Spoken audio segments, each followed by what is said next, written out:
All right, it's time for part 3, and it's also dinner time. So let me just get right to it.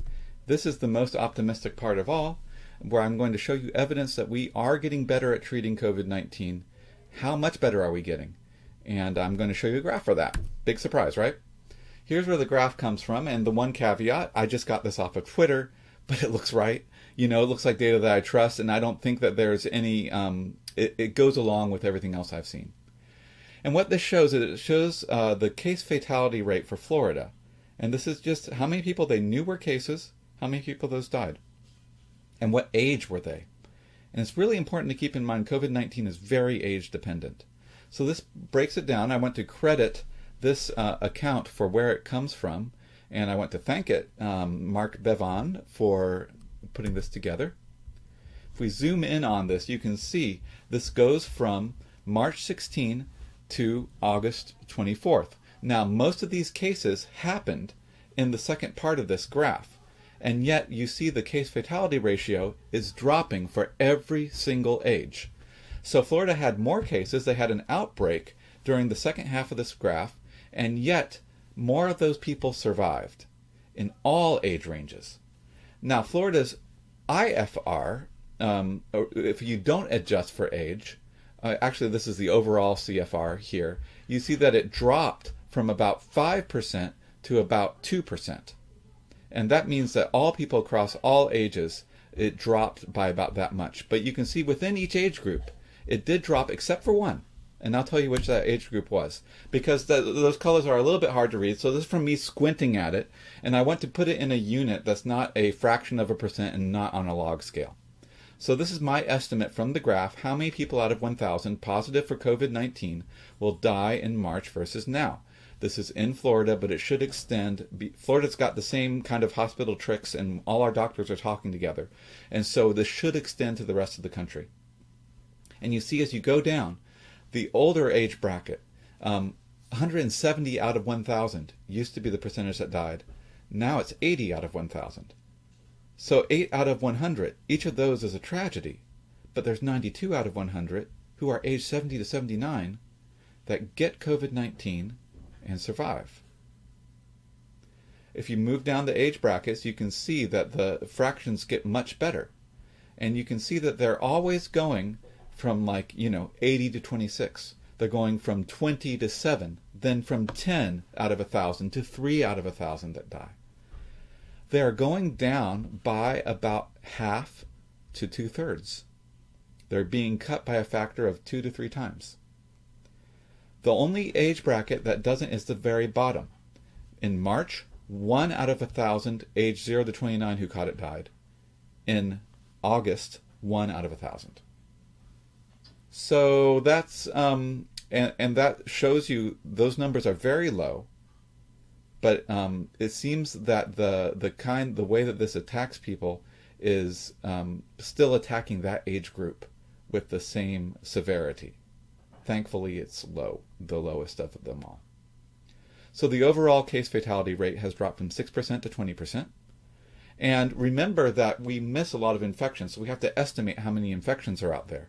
The overall estimated infection fatality rate was 0.7% then. So out of 1,000 people infected, we estimated that 7 of them died. And now it's 2 out of 1,000 died. That number's a little bit iffier, but you see that it's extended from the case fatality ratio. The main thing is, no matter which level you look at here, the story is basically the same. Half to 2/3 more people now are surviving. That's pretty significant. Now the question is why? And this is another piece of good news I was very happy to talk about. I've been talking about steroids, and I talked about one, dexamethasone, that was working very well and is being used in a widespread way. Well, now they found that 2 more, hydrocortisone and methylprednisolone, I don't say these all the time, so I'm stumbling over them just like most normal people would.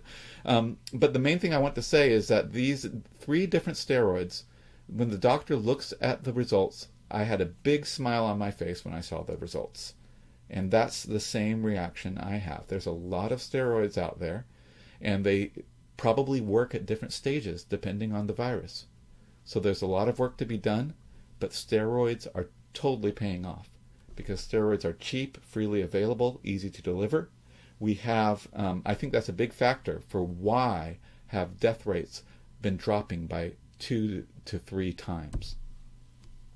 So my important thing is I want to get this across.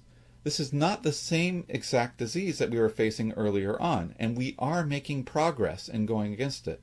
There are other steroids that we can try, and let's keep trying them because it looks like these are working.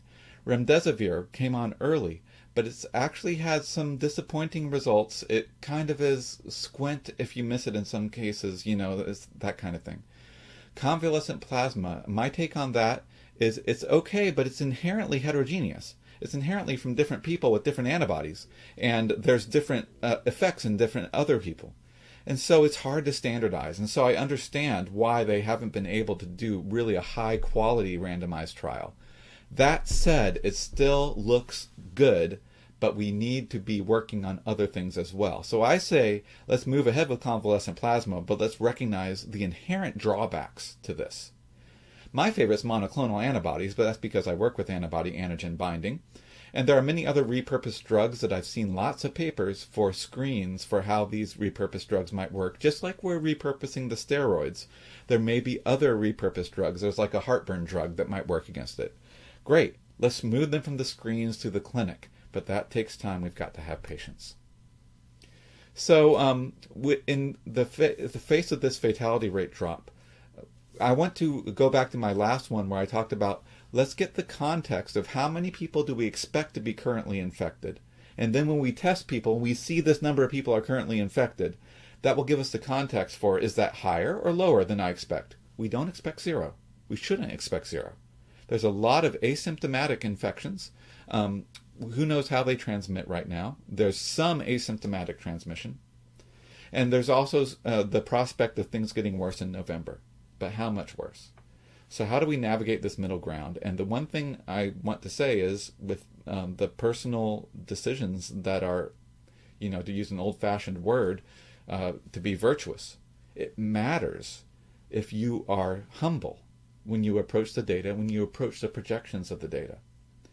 It matters that you're patient in waiting for these things to be solved. And you're humble in being able to put on a mask even if you think, I don't think this does any good. It also matters what the context is. How many people do you expect? We shouldn't expect there to be 0 virus out there.